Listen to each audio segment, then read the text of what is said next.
Жезқазған, дальше Астана. Бастайды ғой да. Ну, айту керек соны. Екі адам үш адам сыйсады ғой. Экстрим. Bir adamdaki уникальный olsa 100% олар миллиардер шығу керек қой. Неге шықпайды? Қызыл көпір номері 1 деген 99% жастар ғой. Энергия ұрып тұр, өмірге көзқарас. Бәрінің өзінің бизнесі бар, әркім әртүрлі әңгіме айтады. Сол мықты көмектесіп жатыр ма? Ешқандай волшебный табличка жоқ, вообще жоқ. Бизнесте бір-ақ нәрсе ақша тапып қойды.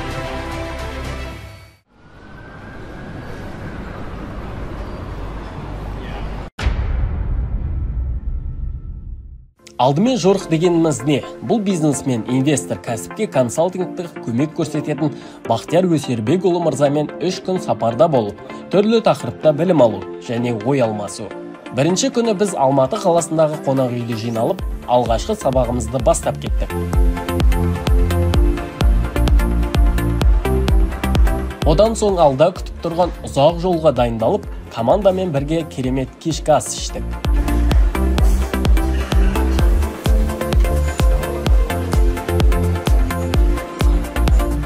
Таксыны отырсын қара, жындай қылайып.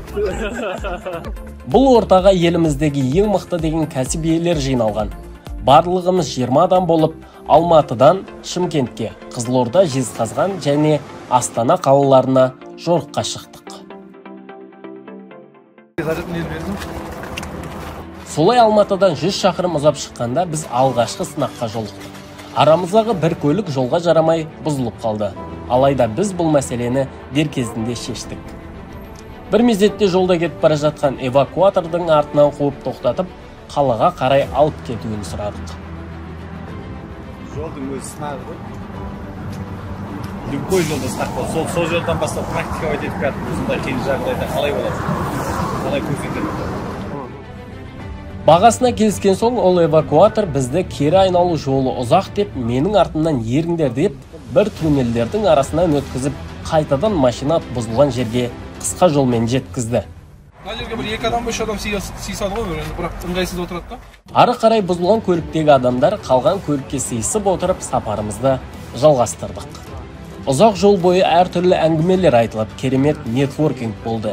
Және жол бойы адамдар бір көліктен екінші көлікке ауысып отырып, барлығы бір-бірімен танысып шықты. Бизнес бар, ислам бар, бізде бар. Асқар деген жігіт бар, водитель. Сол жігіт біраз әңгіме айтып келе жатыр.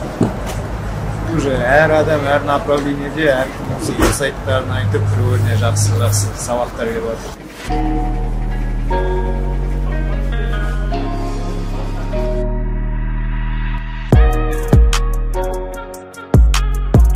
Тараз қаласына жетіп, сол жерде қонып таңертең ерте жолға шығамыз деп ойлап едік, бірақ Шымкент қаласына барып қонғанымыз дұрыс деп шештік. Қайта жолға шықтық. Осылай түн ортасында Шымкентке жетіп, қаладағы біз таңдаған қонақ үйге орналасып, сонда дем алдық.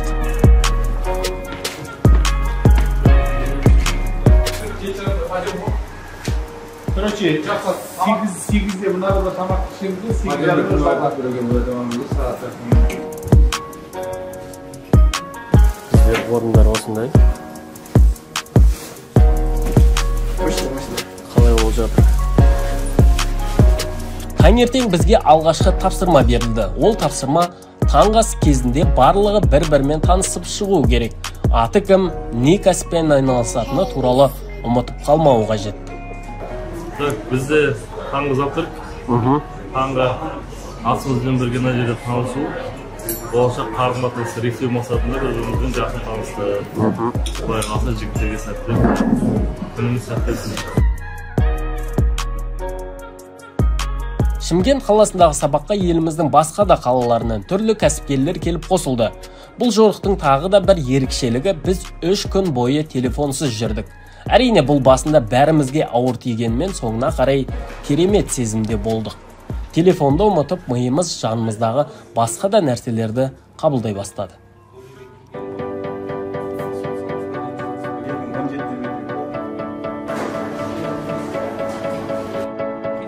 Осылай алғашқы сабағымыз бен командалық жұмыстар басталып кетті. Бұл жерде көп кәсіпкерлер өзіне қажет білімдер мен инструменттерді алды.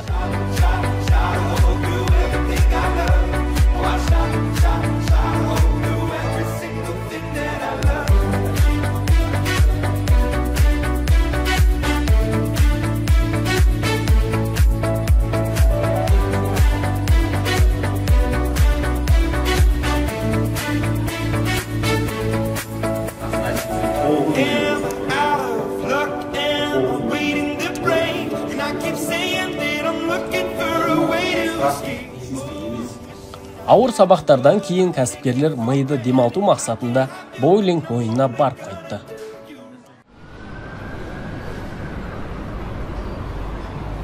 Бәрі кәсіпкерлер, бәрі жолда жүр қазір. Бұйырса, енді осы жерден тамақтанып, сосын дальше Жезқазғанға кетеміз. Солай ма, дәке? Дәл солай. Балықтың отанындамыз, Шымкентте, Қызыл көпірде. Мына жер өте керемет екен. Қызыл көпір номері 1 деген балық сататын осындай орынға келіп қалдық. Ал достар, біздер міне Қызыл көпірде балықта отырмыз. Бұл қандай балық дейтін болсаңыздар, жорықта біз уже екінші 100 проекттің 20 кәсіпкер 20 бизнесмен алып жолға шықтық. Осыдан қазір Қызылордаға барамыз. Қызылордадан Жезқазғанға барып, Жезқазғаннан Астанадан, Астанадан Алматыға. Бұл жол неге? Өткен жол бойына біз өз кәсібімізді қалай көтеретін практикасын осы жолда толығымен практикаға кетіп жатырмыз. Тамаққа тойып алып Қызылорда қаласына жолға шықтық. Жол бойы жақсы әңгімелер айтылды, мықты нетворкинг болды. Қызылордаға жетіп, сол жерде бір аялдап, ары қарай Жезқазған қаласына жолға шықтық. Бұл жақтағы жол жаман және мұз болған соң жолда тағы да қиыншылықтар пайда болды. Алайда кәсіпкер адам барлық нәрсеге дайын болу керек. Солай Жезқазған қаласына 4 көзіміз түгел аман-есен жеттік. Сол жақтағы кәсіпкерлер күтіп алып, қонақ үйге орналастырды. Алматыдан бастап Шымкентке келдік, Шымкенттен Қызылордаға Жезқазғанға келген жайымыз бар. Жапырып ішіп, қазір неге ұйықтаймыз. Түнгі ұйқымызды таңертең ұйықтаймыз ғой. Алла бұйыртса ертең түске таман Астанаға шығып, жол жөнекей қандай сабақ өтеміз дедіңіз? Астана базовый сабақтар өтеміз. Базовый сабақ.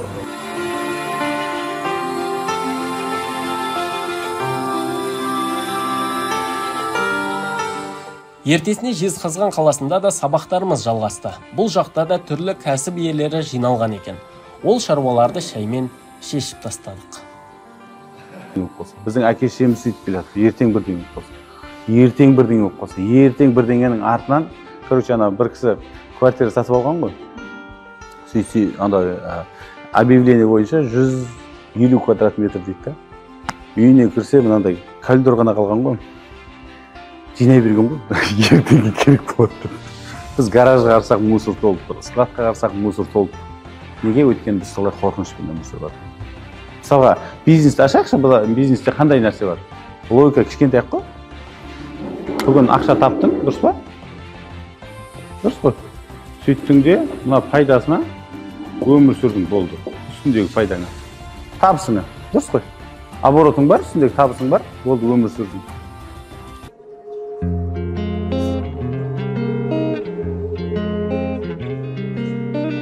Түзу жолдарды, асулар мен жондарды, суретшідей сомдады дала.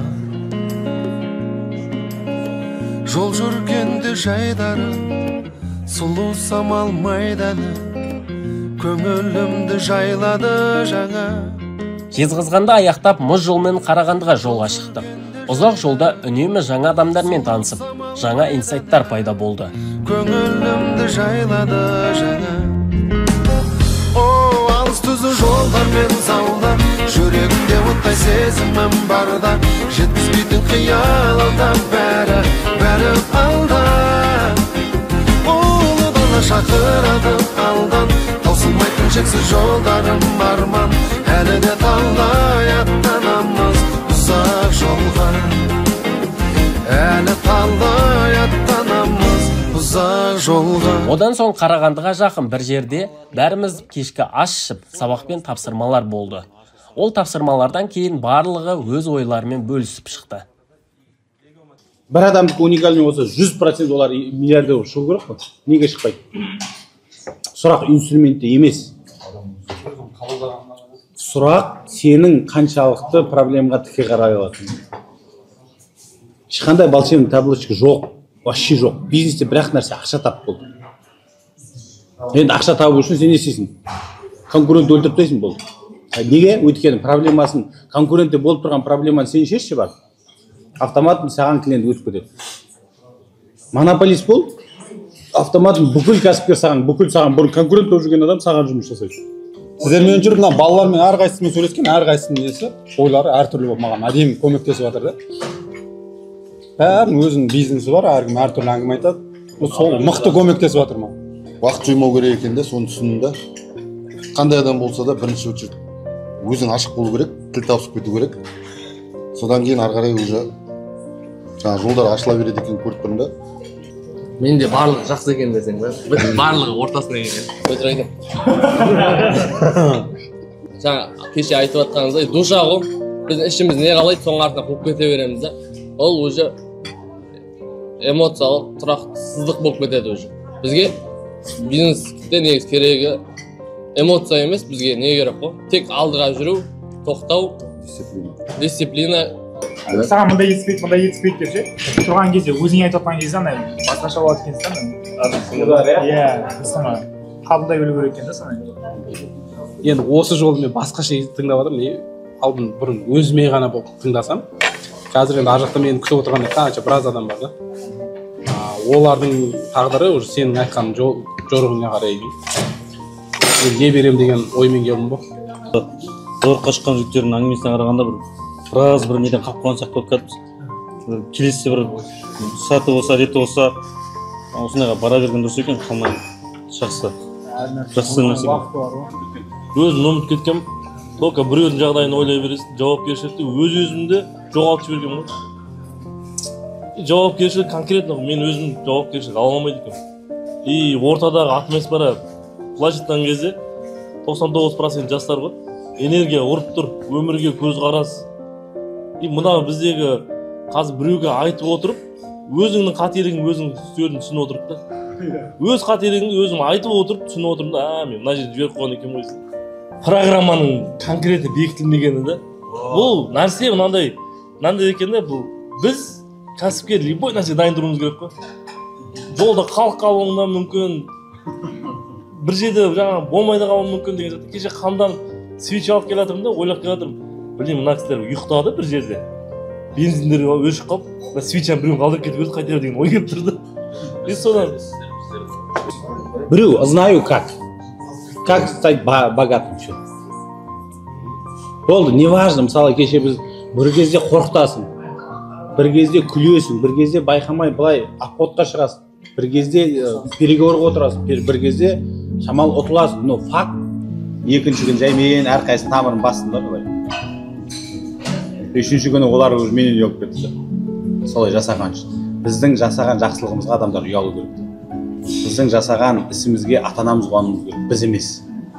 Ата-анамыз андай қонақта тұрған кезде сен анам менің балам деп қуану керек.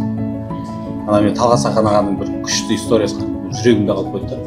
Неде Өзбекстанда контракт жасайын деп жатыр дейді. $300,000 өзіме салып апарғанмын дейді. Өзбекстанға кірген кезде менде карта болмай қалды дейді да.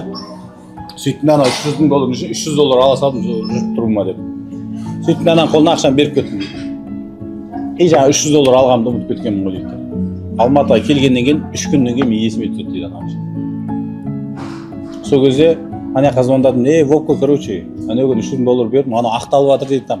Оны былай істеп жатыр, былай істеп есеп беріп жатыр дейді да. Мен тұра тұр деп айттым дейді.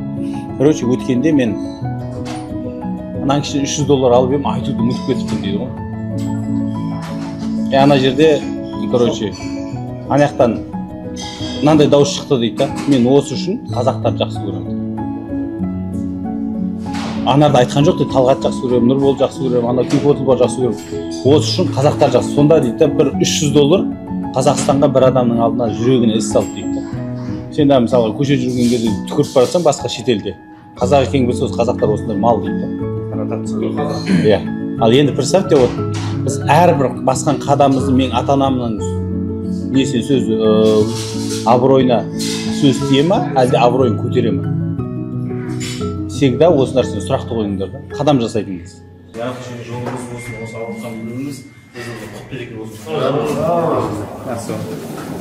Ары қарай біз түнде Астана қаласына да жеттік. Сол жақтан біз үлкен бір коттеджді жалдап, сонда дем алып, күндіз соңғы сабақтарымыз өткізілді.